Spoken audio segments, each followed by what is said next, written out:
Olá, hoje são 29 de agosto de 2021. Para quem não me conhece, eu sou Valéria, cidadã frutalense, servidora pública federal. Eu vim aqui para fazer alguns esclarecimentos em razão de um fato específico que aconteceu na cidade de Frutal, no Lago, que é um cartão postal da cidade e não um ponto turístico, um cartão postal, né, da cidade.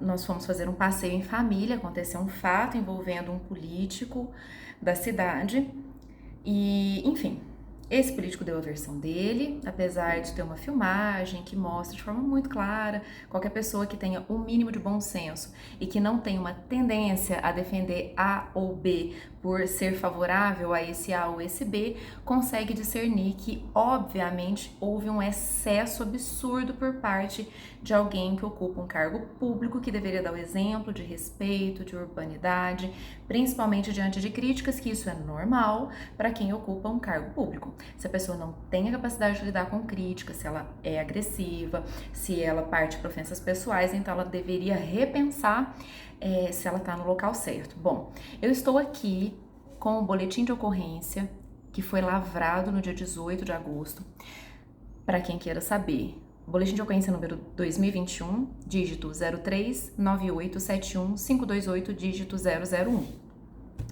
em que consta como vítima o cidadão Leandro. Estávamos ele e eu, os nossos filhos, passeando no lago. Andamos bastante ali no finzinho do dia e, conforme relatado aqui, e eu vou reproduzir para vocês o que aconteceu, nós tínhamos várias testemunhas lá. Então foi assim, nós chegamos no finzinho da tarde dessa quarta-feira, salvo engano era quarta-feira, e passeamos por todo o lago. Os meninos andaram de bicicleta, vimos uma obra pública em andamento, tinha uma retroescavadeira no local, não havia ninguém ali trabalhando, tá? Se essas pessoas estavam dispersas no lago, ou se eram funcionários fantasmas, eu não sei. Eu sei que não tinha, nós não vimos ninguém ali trabalhando. E ainda comentamos entre nós justamente da insegurança de se iniciar uma obra pública sem o devido isolamento, sem a placa, né, questão princípio da transparência, publicidade, sem a placa indicando qual que é o projeto, previsão de início, de término, qual que é a verba pública que está sendo destinada, enfim, são questões que tá na lei, que deve ser cumprida. Não vimos, né? Pode ser que agora vão colocar, mas no dia não havia nenhum desses requisitos formais aí, especialmente questão da segurança.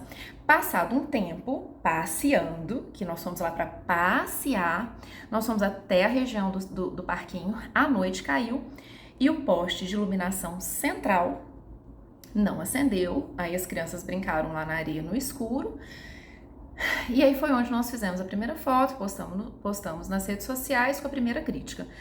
As crianças foram até alguns brinquedos, aí nós vimos a quantidade de pregos e de tábuas lascadas, enfim, totalmente inseguro, totalmente impróprio uma criança brincar. Fizemos uma segunda crítica. Passado alguns minutos, talvez uns 10 minutos, não sei, de quando nós postamos para quando aconteceu esse fato, chegou esse político do lado de lá da cerca, se dirigindo a nós, especificamente ao Leandro, e chamando ele para ir lá para fora, para acertar as contas lá fora. E já começou as ofensas ali, naquele momento. Num primeiro momento, por estar escuro, eu nem reconheci, nós nem reconhecemos de quem se tratava. Depois, quando ele se afastou, voltou de novo e me deu sequência aos xingamentos, vem cá, né, e xingava, vem cá, vem acertar as contas comigo, eu tô aqui. Nós entendemos de quem se tratava. Por saber do perfil desse político, considerando que a bateria do celular do Leandro, de onde a gente tinha feito as postagens, estava praticamente zerada, e a gente já sabendo, né, do que essa pessoa é capaz, nós decidimos ir até o carro buscar o meu celular, justamente para a gente se prevenir. Aguardamos que ele se afastasse, porque estava extremamente alterado. Quando ele se afastou, nós fomos, pegamos, voltamos. Quando a gente ia entrar para o mesmo lugar onde a gente estava com os nossos filhos, ele nos seguiu até na entrada e retomou as ofensas. Foi quando eu comecei a gravar. Foi nesse momento que eu comecei a gravar. E aí ficou muito claro. Bom, são muitas coisas para ser tratada de tudo que aconteceu. Eu vou tentar falar aquilo que é mais relevante. Em primeiro lugar, nada, absolutamente nada justifica ninguém partir para ofensa pessoal. Chamar de qualquer xingamento, tanto é que isso configura crime de injúria. Qualquer ofensa à honra subjetiva da pessoa é crime de injúria, está no Código Penal. Ninguém. Quanto mais um ocupante de cargo público deveria dar o exemplo para a sociedade. Ele tem uma vida que é exposta ao público, do contrário, ele nem deveria ter entrado para a carreira pública. Então é óbvio que a vida dele também tá na mira do cidadão, né? O que ele faz, o que ele deixa de fazer. Então vamos partir para aí, independentemente do mérito de estarmos certos ou errados nas nossas críticas, e aquele direito de partir para aquelas ofensas ele não teve. Em segundo lugar, no vídeo, as ofensas partiram todas desse político em relação a nós. Em terceiro lugar, além das ofensas, houve diversas acusações. Primeiro, nos acusou, né, o Leandro principalmente, de atacar a vida pessoal dele. Eu pergunto, onde estão esses ataques à sua vida pessoal? Mostra, porque de narrativa não se sustenta um argumento. Contra fatos não há argumentos. Se você está usando um argumento, então prove com fatos. Quando houve ataques pessoais, até onde se sabe, todas as críticas eram de caráter das obras, né? Ou ausência delas, né? Na gestão dele. Então, narrativa pura, acusação vazia. Jamais houve ofensas e nem acusações da vida pessoal. Segundo, que é mais absurdo ainda, que ele havia falado contra a família. Também é melhor provar, porque alegar e não provar é o mesmo que não alegar. São acusações vazias, visando exclusivamente inverter os fatos e mais, tentar calar aquele que tenha coragem de criticar. Porque Frutal é uma cidade pequena, que infelizmente há muitos e muitos anos vige o coronelismo. O que é o coronelismo? Quem é que tem coragem de falar contra os políticos de uma cidade pequena, que podem perseguir comércio, que podem fazer uma série de situações e tornar a vida do cidadão bastante difícil. Então, assim, é óbvio que a maioria se cala. Até vê o erro, mas se cala, né? Então, todas essas acusações sem fundamento. Passado isso, ele conseguiu fazer algo ainda mais grave. Ele acusou o senhor Leandro, o cidadão Leandro, de praticar o crime de injúria contra professores. Começou a acusar o Leandro de praticar o crime de injúria contra professores, dizendo que o Leandro chamou professores disso, daquilo. Esse aqui é o cidadão, né, que tá chamando o professor disso e daquilo. Cadê, senhor político? Cadê a prova disso?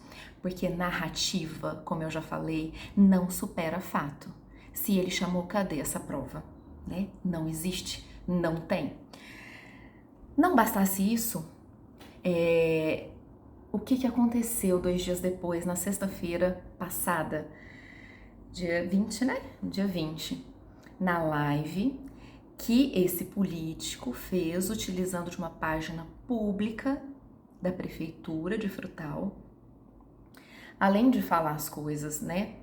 Outros assuntos, ele retomou essa questão, invertendo a situação, dizendo que estava lá trabalhando como se nós estivéssemos ido até ele para provocá-lo. Foi justamente o contrário. Para começar, nem tínhamos visto ele, nem qualquer outro servidor da prefeitura.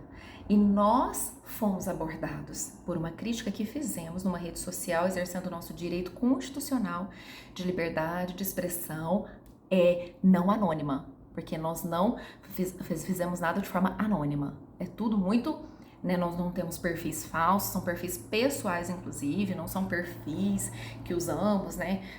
Só para fazer críticas, não. São os nossos perfis nas nossas páginas. Então, assim, invertendo toda essa situação, ainda segue nas ofensas. Lá no Lago, além das ofensas que fizeram pessoais ao Leandro, das acusações falsas, da atribuição de um crime que o Leandro não praticou, isso sim que ele fez é crime, tá aqui no boletim de ocorrência, ele vai responder por isso, as ameaças, que se ele continuasse, né, fazendo aquilo que ele ia ver. Então, além de tudo isso, chega numa página pública, segue nas ofensas, nos chamando, aí chamou, né, já englobou toda a nossa família, de criminosos, né? Nos enquadrou como criminosos, que nós não temos credibilidade e mais uma série de outras coisas. E ainda, se dizendo tão corajoso, se escondeu atrás de servidores, como se a nossa crítica fossem aos servidores que estivessem porventura trabalhando no lago. A nossa crítica, senhor político, sempre foi direta e expressa ao senhor, aos seus trabalhos ou falta de trabalhos. Nunca nos dirigimos a servidores específicos, até porque o resultado de qualquer produto vem de uma gestão, vem do líder. Como que eu vou cobrar a ponta da cadeia se quem está gerindo não está conseguindo fazer certo? Então, a nossa crítica foi específica ao senhor político. Então, não se esconda atrás dos servidores. Nós não nos dirigimos a ele. Também, nessa situação, não nos dirigimos aos professores. Temos algumas críticas a uma parcela dos professores que se recusam injustificadamente a voltar aos seus postos de trabalho. Temos nós e todos os pais de bem preocupados com seus filhos. Não somos só nós, não. Talvez nós sejamos uns dos poucos que conseguem falar o que pensa, porque a maioria está engasgada, tá? Fazemos críticas veementes, fazemos, mas naquele momento não. Estávamos falando da ponta do iceberg de uma gestão, na nossa opinião, desastrosa, pautada em propaganda. Começa-se uma obra, propagandeia bastante, em que o político faz aliança com toda a imprensa por meio de contratos, e aí como falar mal, né? Uma dica para vocês comerciantes: nenhum contrato de prefeitura, de câmara é tão proeminente quanto a soma de todos os contratos dos comerciantes industriários de uma cidade. Vocês mantiveram propagandas no momento em que a imprensa de Frutal estava repetindo o discurso lacrador. Não estou falando só da atual gestão, não. A anterior também. Vocês mantiveram seus contratos ativos. Por que vocês não deram a mesma dose da receita deles do Fique em Casa, de que realmente o comércio tem que fechar, que é um grande risco, para eles? Por que vocês não secaram a fonte? Para eles entenderem o que é perder a receita, porque eu acho que eles não sabem. De fato, não sabem. Porque tem os contratos com prefeitura, com câmara, e os cidadãos, trabalhadores, que necessitam ter ali o seu comércio aberto, comércio, academia, tudo, estou me referindo a tudo, continuaram bancando suas propagandas. Então, assim, é hora de repente pensar em quem é que realmente está trabalhando a favor da população, dos interesses públicos. Fechando esse parênteses, voltando ao cerne da questão. Então, nós jamais nos dirigimos a qualquer servidor da prefeitura. A crítica foi direta, mas parece que esse político não consegue ouvir uma crítica direta, precisa se afastar, se esconder atrás de servidores. Não, senhor político, a nossa crítica foi dirigida à sua gestão, tá? Não foi a nenhum outro servidor, até porque não havia ninguém trabalhando, nós não fomos atrás de ninguém, não abordamos ninguém, temos testemunha disso. Então, realmente está muito feio. E outra coisa, nem tudo que aparece nas redes sociais, especialmente o que envolve políticos, reflete a opinião das pessoas. Como eu disse, Frutal é uma cidade pequena. Quem é que vai chegar e vai falar contra, vai falar o que pensa contra um político, né? Fica muito complicado. Então, assim, não se paute para essa bolha artificial, criada, impulsionada pelos detentores de cargos comissionados, que nada tem a ver com meritocracia, que estão inchando cada vez mais a máquina pública. E aí ficam convocando fulano, beltrano, tipo assim, vem bater o cartão aqui na publicação, vem cá bater o cartão, vem apoiar. Não se paute nisso, porque voto não é público, voto é secreto, tá? E assim, existiu nessas últimas eleições um momento peculiar, havia uma polarização muito grande. Os dois ocupantes ali, maiores adversários, os dois pegaram votos de rejeição do outro, né? Então, assim, é uma questão a se pensar que nas próximas eleições vai ter um espaço muito grande para quem realmente queira trabalhar pelo bem público, para quem realmente queira fazer aquilo que é certo, queira cumprir com as suas promessas. Então, assim, a questão do lago era a ponta do iceberg, porque os grandes problemas de Frutal não são simplesmente o lago, isso aí só mostra. A mesma coisa quando você olha o jardim de uma casa abandonado, o que você espera de dentro da casa? O que adianta eu iluminar toda a rua da minha casa e não ter energia dentro da minha casa? Existe coerência nisso? O que que adianta eu fazer uma obra de melhoria na minha casa? Nossa, eu vou construir um banheiro na minha casa. Mas o que tem não tá funcionando? Não é melhor eu ir lá consertar o que tá funcionando para que as pessoas que moram naquela casa possam pelo menos usar um banheiro do que ficar com um sem funcionar, gastar dinheiro público, fazer um monte de coisa, obra de melhoria, sendo que o que tem não tá funcionando. Então, falta muita coerência, falta muito respeito realmente ao bem público. A nossa pauta. Qual que é a nossa pauta e o que está por trás desse jogo sujo de inversão de valores típico de esquerda? É por isso que eu falo, quando vocês forem votar, vejam quais são os valores nos quais se pauta o político em que você está votando. Porque o político de esquerda, ele é um típico dominador, ele quer dominar pelo medo, então ele quer lacrar, ele quer tirar os seus direitos, as suas liberdades e dizer que é pro teu bem. O político de esquerda, ele é da narrativa e não dos fatos, ele fala, propagandeia, mas ele na prática você não vê resultado. Por exemplo, né, eu ouvi dizer, né, que a UTI era para ficar pronta em 60, seria entregue em 60 dias de governo. Nós estamos aí há o que? 8 meses, né? E assim, foram só desculpas, né? Não foi entregue. A saúde pública também, não vi muita diferença no tratamento da pandemia. Não vi, tem cidades aí modelo em que o prefeito buscou realmente médicos que estavam tendo um sucesso muito grande, muitos deles até com óbito zero mesmo, implementaram essas novas políticas, esses protocolos. Por exemplo, a minha família mesma tem um protocolo. Infelizmente, nós tivemos uma perda, eu perdi um irmão pra mim, que era um irmão pra mim, e foi o único que não seguiu esse protocolo, o único, não porque ele foi teimoso, alguma coisa assim. Foram situações ali que não vem agora, não é o foco da questão. Infelizmente ele não seguiu, nós o perdemos. De resto, todos que seguiram esse protocolo que nós temos, inclusive a minha sogra, que era a pessoa de mais alto risco, graças a Deus tá lá, bem, venceu o vírus. Então assim, eu acho que falta realmente muito interesse depois de 8 meses, num momento crítico como esse, seguir a mesma política, sabe? Eu não sou política, né? Não disputei, não pretendo disputar, minha área é o judiciário, mas se eu fosse, né, numa situação dessa, claro que todos os serviços devem ser mantidos funcionando, nós temos que ter setores, mas isso seria prioritário. Peraí, nós estamos numa pandemia, vamos ver onde é que tá dando certo, né? E a gente não viu isso. Segundo grande pleito nosso, críticas, escolas abertas, creches abertas, o Brasil já entrou para a história como o último país do mundo a reabrir suas escolas. E Frutal vai entrar para a história triste do mundo como a última cidade. Nós tivemos agora, né, até uma alteração, as escolas vão reabrir a partir do dia 8 de setembro, mas isso não é pela boa vontade dos políticos locais, não, porque eu não vi pleitear pelo direito das crianças. Eu vi muito político defendendo marmanjo, que tem voz para defender, que tem sindicato para defender os direitos das crianças que estão adoecendo em casa, porque os pais vão a todos os lugares. Nós temos 8 milhões de brasileiros trabalhando em casa e os outros 200 milhões estão trabalhando na rua.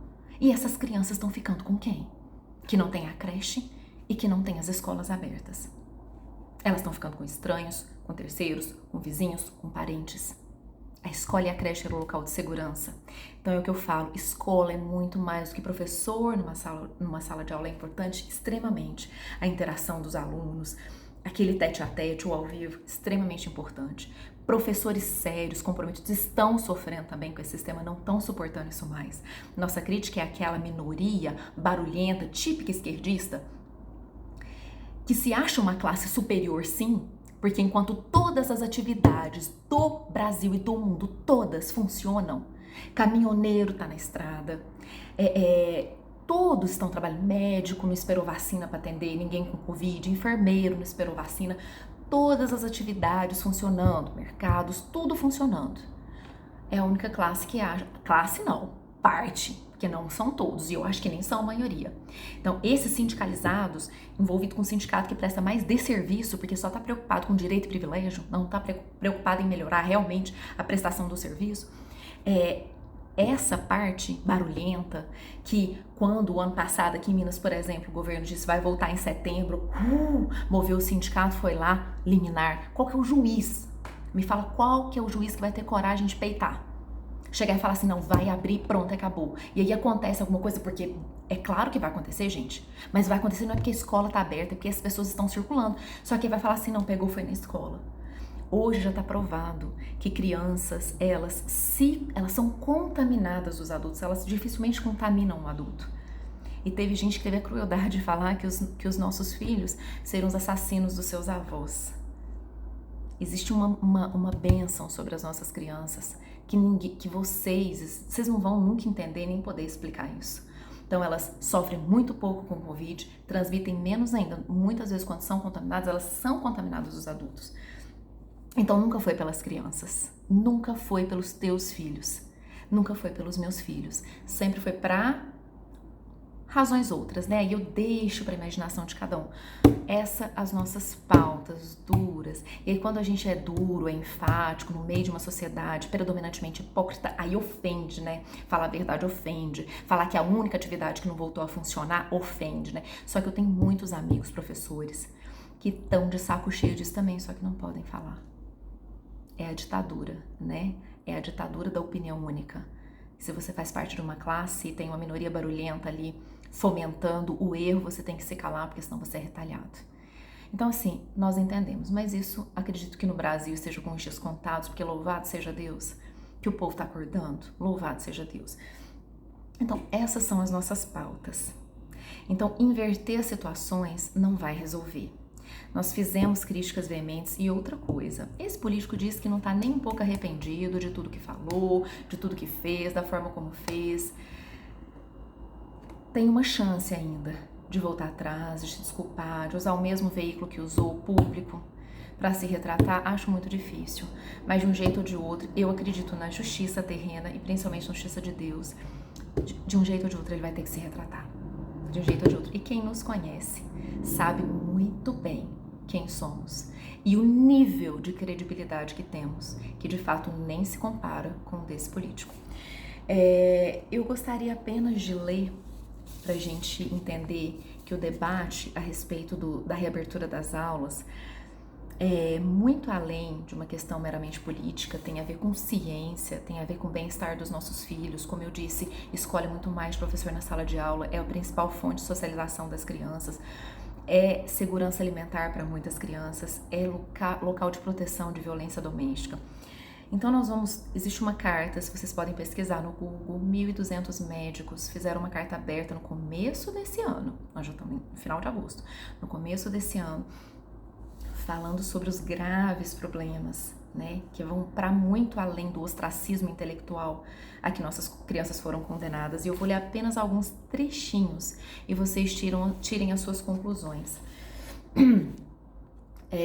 Escrevem os médicos: entendemos que o debate em relação ao retorno escolar não pode girar em torno da essencialidade ou não dos serviços escolares ou da necessidade urgente de priorização da educação, já que essas são questões indiscutíveis. Então, quer dizer, a gente não pode nem discutir a questão da essencialidade ou não. É indiscutível que escolas abertas e educação é essencial.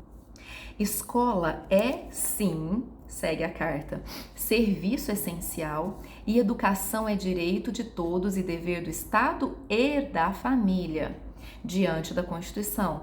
Órgãos como o Unicef já declararam, o Unicef, tem nada a ver com política, o fechamento global das escolas devido à pandemia da Covid-19 apresenta um risco sem precedentes à educação, proteção e bem-estar das crianças. Mais um trecho aqui abaixo. Médicos que estão falando. Confessamos que, como médicos, ficamos assustados em observar a reticência de professores que não se enquadram no grupo de risco em voltar aos seus postos. Não vimos isso em outros países onde parece haver compromisso com o processo educacional. Mesmo em momentos em que a vacinação era um processo ainda bastante distante. Também não vimos isso entre médicos, enfermeiros, dentistas, fisioterapeutas, técnicos e todos os outros profissionais da saúde. Imaginem se só trabalhássemos diante de vacinas. Aí sim estaríamos todos mortos, se não pelo Covid, mas pelas doenças que deixamos de tratar. E a sociedade só funciona assim, cada um sabendo e atuando com aquilo que lhe cabe com a devida seriedade, quer dizer, cada um na sua trincheira. Nós estamos numa guerra biológica? Pô, peraí, tá sobrecarregando. Vamos cada um pegar na sua trincheira. E outra coisa, eu vi a covardia tão grande que fala assim, que quando um pai tá preocupado com os efeitos psicológicos da ausência da escola na vida do filho, muitos deles sofrendo com obesidade, uma série de questões, que ele quer se ver livre do filho. Então, quando seu filho ficar doente, você não leva ele para o hospital, não. Porque levar ele para um médico tratar do seu filho é querer se ver livre dele. Né? Quando um pai quer levar o seu filho para uma escola que ele entende que é o melhor local para ele socializar, para ele interagir, para ele aprender, para ele desenvolver conhecimentos, se isso é querer se ver livre dele, não leva seu filho no médico. Em nenhuma outra situação, porque você vai estar querendo se ver livre dele. Seguindo, países da África, Ásia, Europa, América e Oceania mantêm suas escolas abertas ou assumem uma postura de que a escola é a última a fechar e a primeira a abrir. Quer dizer, se for para fechar, nossa, em último caso mesmo, o negócio tem que estar agudíssimo. Colocando a educação como pilar estrutural da sociedade, que é, né? Da luta contra a pandemia e da recuperação das sociedades no futuro. Diferentemente do Brasil, parecem entender o valor da educação. Estamos constantemente em péssimas posições nos rankings de testes internacionais. Foi um sem número de crianças com atraso de linguagem e de habilidades não treinadas em casa ou orientadas por cuidadores talvez inadequados. Os números de crianças com ansiedade, depressão, tentativas de suicídio, automutilação, tá escrito aqui, documento dos médicos, não são oficialmente contabilizados ou publicizados. Porque se o fossem, estariam todos aterrorizados com o fato de que esses casos têm lotado os nossos consultórios. Aí eles perguntam o que fizemos com a infância. Não é tentando destruir a reputação de quem luta pelo bem e de quem dá voz a quem não tem voz, que são as nossas crianças, que esse político vai prosperar, esse ou qualquer outro. Não é tentando destruir a nossa reputação. Então, assim, eu vou finalizar o vídeo justamente com isso. O que foi que nós fizemos com a nossa infância? Né? Nós abandonamos a nossa infância. E tem mais, esse processo é tão grave de destruição de reputações, que não é de hoje, é o modus operandi desse político, que já impulsionou, né? Teve um determinado sindicato aí que já fez uma nota de repúdio, não provou nada, né? Não provou nada, vai ser chamado a responder também, se não se retratar. Ou então provar, né? A calúnia que você imputou ao cidadão Leandro. Teve até professora parlamentar também, né? Só que ela nem a coragem de colocar o nome da pessoa, porque aí precisava provar, se não provasse também ia ser chamada para responder, né? Mas a gente sabe bem o nível, né, da situação. Então, assim, é uma cadeia, é como pegar, né, picar, tem aquela parábolazinha, você pica o papel e solta em cima do prédio e depois você querer catar tudo, por isso que existe a ação de indenização por danos morais, porque você não consegue nunca retirar essa fofoca, retirar essas destruições de reputação, você não consegue, então você tem que mensurar isso de outra forma. Então, assim, é uma vergonha o estado da política atual em Frutal. E eu quero, no finalzinho, dizer o seguinte, a baixaria, a baixeza é tanta que tentaram até colocar isso na Câmara, né, até onde chegou os nossos ouvidos. Mas parabéns, porque eu acho que pelo menos tem um parlamentar equilibrado que disse não. Não tem nem sentido, né? Porque também, infelizmente, teríamos que acionar a Câmara também, mas teve equilíbrio. Não sei se conhece, não sei se nos conhece ou se achou realmente absurdo, porque de fato é. E eu gostaria de realmente, com exceção deste ser equilibrado que está na Câmara, de resto realmente eu não consigo tirar o meu chapéu para isso não. Gostaria de agradecer à Polícia Militar. Nós fomos tratados com total isenção, não houve privilégio ao político, por ser ele um político. Ele fez o papel dele, inclusive, tanto que no final, quando esse político pegou o carro e saiu na frente da polícia militar, ainda continuou xingando e dizendo que a diferença entre ele e o cidadão Leandro é que ele tinha voto. Senhor político, porque é isso que você é, um político, é e sempre foi, é o senhor que está se colocando em disputa com Leandro. Leandro, até agora, está fazendo críticas. Ele não se candidatou, né? Não é a sua vontade ou o seu medo que vai fazer ele tomar alguma atitude nesse sentido. Então, assim, quem o colocou na disputa foi o senhor. E esse processo de destruição de reputações, isso vai ser levado aos tribunais, porque nós não somos qualquer pessoa e nós não vamos aceitar, porque hoje é conosco, amanhã é com alguém que às vezes não tem uma condição de se defender. E eu termino aqui dizendo, vão reabrir as escolas, não é por vontade da política local, que eu não vi ninguém lutando por isso não. É porque os pais e alguns professores estão empenhados, estão sendo voz dos nossos filhos. É porque o Ministério Público também não pôde mais fechar os seus ouvidos à necessidade das nossas crianças e nos apoiou. É por isso, e é aos quais eu agradeço, à Polícia Militar pelo excelente trabalho, pela isenção, aos pais que estão lutando aqui, que têm coragem, que tiveram coragem, ao Ministério Público de Frutal. E acima de tudo eu agradeço a Deus, agradeço a atenção de vocês. Fiquem todos com Deus.